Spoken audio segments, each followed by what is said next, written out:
So the actual difference between why and how did this happen or whatever, not so different, but there is a difference in our own minds. And I see it in my own, and I see it in other people. If you switch the question from why to how, it changes the way you look at it. It makes you divide it into pieces. And pieces give you something that you can do something with.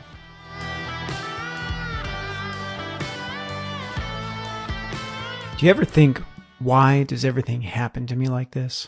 Why do I have to do this? Why are you doing that? For some reason, when inexplicable, terrible, or frustrating things happen, one of the first questions that comes to our minds is, why? It's our go-to question word for just about every curiosity we have. Why is the sky blue? Why does water freeze? Why are people so cruel? If you have ever been around a small child, you may have experienced the why game. At least that's what I call it. And it usually plays out with the child asking you a why question that you answer. Then it's followed by another why question that you probably answer again until you realize that they're just going to say why until you stop. The thing about the why game is that if you allow that game to play out, you'll eventually reach some point where you can no longer answer the why question. So let's just say you have a kid and a kid comes up to you and he says, or she says, why do I have to make my bed? And so you answer, so your room is clean. Well, why does my room need to be clean? So you can find things, move around, feel good. Why do I need to feel good? Well, you don't need to feel good. Then why are you making me make my bed? Well, because you probably want to feel good. If I don't want to feel good, why do I have to make my bed then? Because I want to feel good. Why? Because it's better than feeling bad. Why? Because inherent to the word good is the idea that it is something you want or will ultimately benefit you. Why? Well, because that's just what it means. Why? Because we have to use words to express ideas. Why? Because without them, we'd be limited to hitting each other and grunting. Why? Because that's the only way we would be able to communicate. Why? Because we were not given telepathic powers. Why? Yeah, you know what? You got me. I do not know why we were not given telepathy. See, the question why doesn't really get us anywhere. It ultimately leads us to another why question. It has some limited usefulness, but the real question that can actually take you places is how. So when you're asking a why question, what are you actually trying to accomplish? I mean, there certainly are cases where a why question is entirely sincere and you expect a detailed explanation of how something gets there, but frequently the way we use the word why is in sort of an abstract way of pleading to the universe. Why is this thing happening? We're like, why is that happening? Like, where is that coming from? And it ultimately leads to the same place, another why question, which ultimately leads to a mystery. So I really don't know why we're not telepathic, and I never will, I suspect. But that's also really a silly question if you think about it. And that's where why can ultimately lead us, is really silly questions that are of no use to us, that aren't really going to take us anywhere. So as people, we've got this incredible spark of curiosity in us. It's both our blessing and our curse. It drives us to learn, but it also drives us to despair sometimes. And I think that why question is really us every time we're asking that question. I think it's usually trying to find some meaning behind what is happening. But where it gets really, really unhelpful is when we begin to apply it to our unhappy circumstances. So for example, why am I so depressed? Why did this have to happen to me? Why am I like this? Why can't I just act differently? If we had the answer to those questions, it still wouldn't really help us generally, because the answer to why questions usually don't offer any solutions. So hypothetically here, why am I so depressed? Well, because you don't feel valued. Yeah, yeah.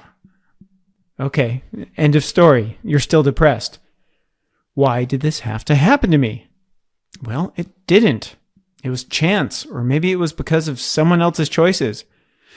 Or maybe it was because of your choices, or maybe it was God's call. But at the end of the day, that doesn't really get you out of that situation. All right, here's another one. Why am I like this? Well, you were traumatized as a child when A, B, or C happened, and you learned this behavior. Okay, well, that might make you feel good to have a little understanding of why you are the way you are, but how is it leading you to actually fixing what the problem is? Because I assume you're probably in this situation asking the question because you feel like if you knew why, then maybe there's something you could do about it. So, to the last one, why can't I just act differently? Maybe because you've developed a habit of behaving this way in this circumstance, and it's just a hard habit to break. So there you go. Lots of reasons. Maybe it makes you feel a little better if you understand those things, but really no solid answers as to how to get out of that rut. So now the power of how is pretty incredible. The nature of the question kind of requires you to examine the preceding actions that make a thing happen.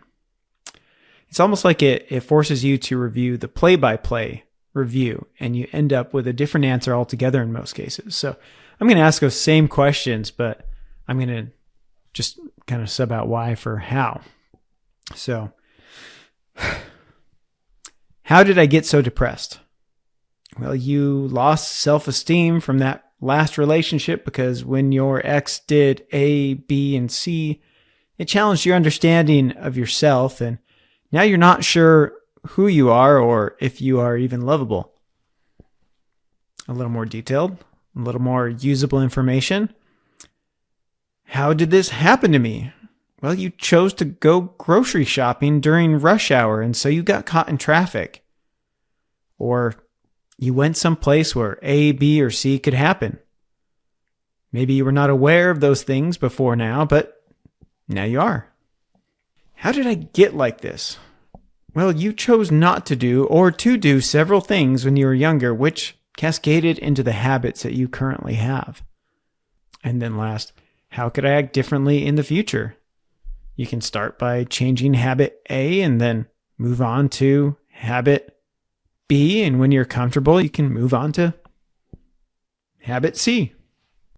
So the actual difference between why and how did this happen or whatever, not so different, but there is a difference in our own minds. And I see it in my own, and I see it in other people. If you switch the question from why to how, it changes the way you look at it. It makes you divide it into pieces. And pieces give you something that you can do something with. The way I see it, the word why comes from a place of the world happening to you, while how comes from a place that allows you some functional understanding of the world around you that in turn gives you a chance to influence it. If you were to ask, why is the sky blue? The answer to that could be, there really is no answer. Why is the sky blue? I don't know why it's blue, but it's blue. But if you change that question to, how did the sky get blue? Well, now you can start getting into electrons and wavelengths and properties of light, and it just naturally will lead your mind to a place of analysis versus a place of pointless questioning. Maybe the questioning in the why category is not always pointless because it is very much a seeking question, and I'm all about finding meaning and purpose behind things. But it certainly is not a usable question in a lot of ways, and it does not provide the same functionality. Asking how a thing works in life just takes you to so much further knowledge. And at the end of the day, the words we choose to use shape the way we think as much as the way we think shapes the words that we use. So use them to your advantage.